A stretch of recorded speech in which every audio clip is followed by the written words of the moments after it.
Hi there everyone, it is currently the 2nd of September 2000, about 1700 or 5 p.m. Japan Standard Time. We're at around 08 Universal Time for everybody worldwide, and we're continuing to watch Tropical Storm now Talas, actually JMA, downgrading this to Severe Tropical Storm, making landfall here just along the east coast of Shikoku and bringing a abundant and actually an absorbent amount of precipitation here to all the areas here on eastern Japan and eastern Honshu down to Shikoku and even parts of Kyushu right now. This entire region currently under a lot of warnings for flooding and inundation throughout this area. Actually, JMA putting out flooding warning indicating that ground loosening flooding due to about 50 to 70 millimeters of rainfall in localized areas here, and even higher than that in many of these eastern areas, very likely, especially along the eastern coast and eastern areas of the mountains here over Shikoku and even farther up towards the north, where you're seeing these very large thunderstorms and heavy banding of precipitation coming onshore out ahead of this system.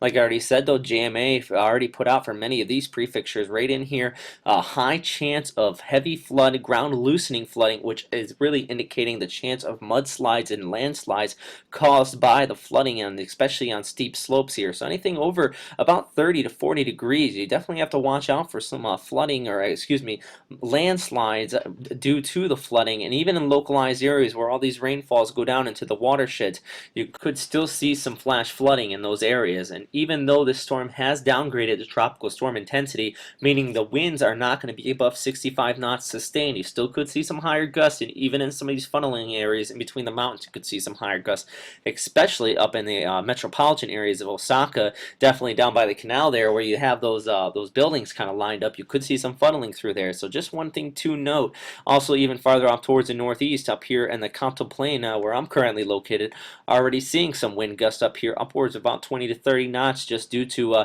basically the wind flow coming in offshore and onshore right in here. And that's one thing I do want to mention next, is there's high wave warnings up and down the coast of Japan right now, and that is one thing. Please do not venture out to the beach. If you do venture out to the beach, do not go in the water anywhere up and down the coast here, because it's a very dangerous situation right now, since this storm has been spinning out here for a while and it has a lot of wave action associated with it.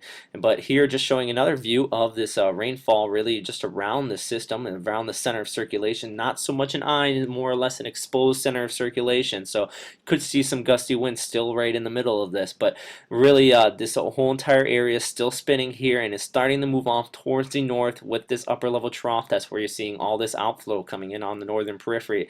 And once this hits basically gets over land here and hits this region right in here, it's going to shoot off towards the north in the next 24 hours. This system could already be clear of Japan, or at least clear of much of this area right in here, and definitely 48 hours out it will be north of much of Shikoku and out towards the Sea of Japan and heading up towards Hokkaido. So really going to move definitely fast off here towards the north, and even north of Hokkaido, possibly 48 hours out. Depends on how strong this troughing is and how quick it's going to pick it up. And here just showing JTWC's most recent warning on this, also expecting this to turn off towards the north and then the northeast towards Hokkaido as well. And all of this is following the background flow associated with the trough. If we just want to show the streamline analysis fairly quick, you can see how the flow is really just moving out ahead of the system around the ridge of high pressure out here towards the east. And also you got another area of high pressure out here towards the west. It's kind of running right up the middle here, grabbing this troughing, as you can see, kind of dipping right down in here. This is a 700, 800 through 850 millibar streamline analysis. It's really just going to grab that trough and shoot off towards the north, becoming extratropical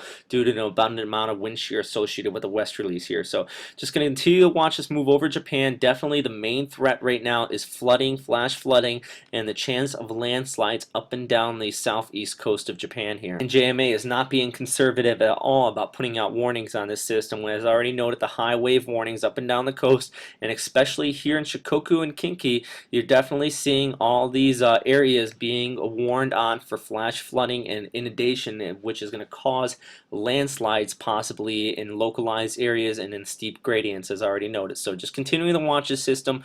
But that is all for right now, everyone. Please continue to stay safe out there. We definitely do not want to hear any reports of any casualties or even injuries with this system as it moves ashore. Really, hopefully people are staying away from the beaches here up and down the coast. But I will try to have another update here again in about 6 to 8 hours. Hopefully you got some more news views out of this system, how the flooding situation is going here, and definitely crossing our fingers that it's not going to be as bad as what it looks like it possibly could be with all these heavy and abundant amount of rain showers being indicated on radar here up and down the coast. But thanks again, stay safe, and have a great day, everyone.